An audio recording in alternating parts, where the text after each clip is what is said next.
before I get to the email, this requires some setup because some listeners may have seen the news out of Brazil from last weekend, a terrible story of a mining dam bursting, which triggered a deadly mudslide, somewhere in the neighborhood of at least 60 people confirmed dead, 300 missing, hundreds more missing, and probably presumed dead at this point. So it's a tragic story. Yeah. But one of our listeners sort of looking at it through the lens of investing, and we've seen this play out before. So email from David who asks, I was wondering how the dam burst in Brazil affects Vale in the long term. Vale, the company attached to this. BP stock still hasn't recovered from its pre-2010 disaster levels. Does this dam spell doom for the world's largest iron ore company?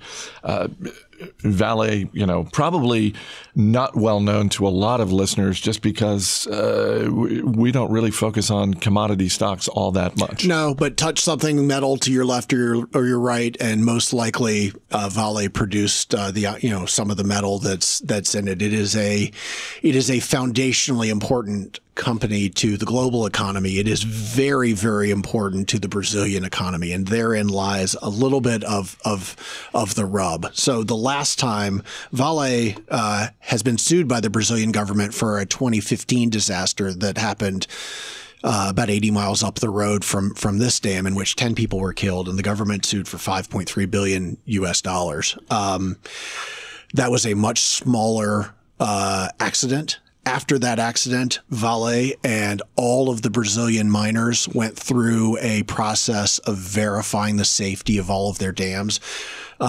According to the Brazilian National Water Agency, there are 600. This is called a tailings dam. This is, part of the mining process in Brazil, and 144 of them are big enough to cause catastrophic environmental damage. The fact is that they have gone through the process to verify these dams. These dams are basically, in fact, this dam was 28 stories high, which to me is an interesting balance between there's no such thing as a story as a precise, amount of measurement, but there was 28 of them. So it's a huge dam.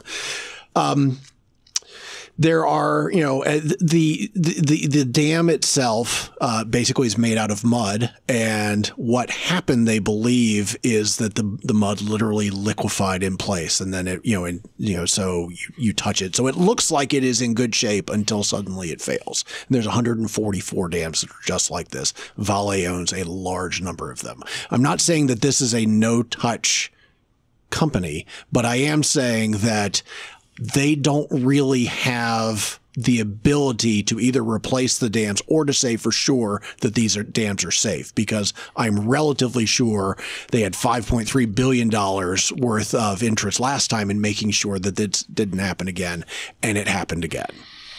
Seems like if you're an owner of this stock, you might want to start looking at what's on your watch list.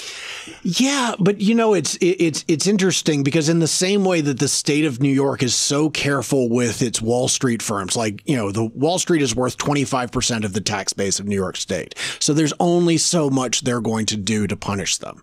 As we look back at the financial crisis, the answer was basically nothing. But so Brazil is in the same boat. Brazil gets a huge amount of its tax base from its largest mining companies, in particular Vale. So I don't think that Brazil will do anything that is existentially threatening to Vale. They just can't. Well, it's like you think back to the recent scandal involving Volkswagen and the getting around the emissions test and all that sort of thing. And somewhat analogous in that at that moment in time, you can look at that and say, boy, they're really going to get punished. And then you start to look at how crucial Volkswagen and the automotive industry is to the German economy. And then you go, oh, okay, well, no, they can't.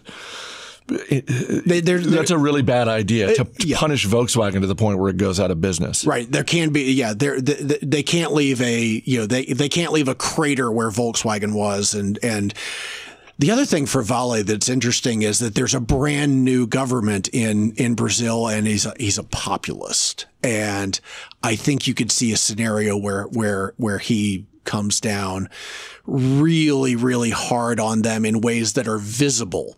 You know, like, I am here to protect the people of Brazil, but in invisible ways. Vale will ultimately be allowed to continue to exist. Now, the question that's being asked is, what do I do with the equity? And I think you've got to see what the lawsuits look like before you touch, because just because they lost 25%, that doesn't mean that it's not going to get much, much worse for them.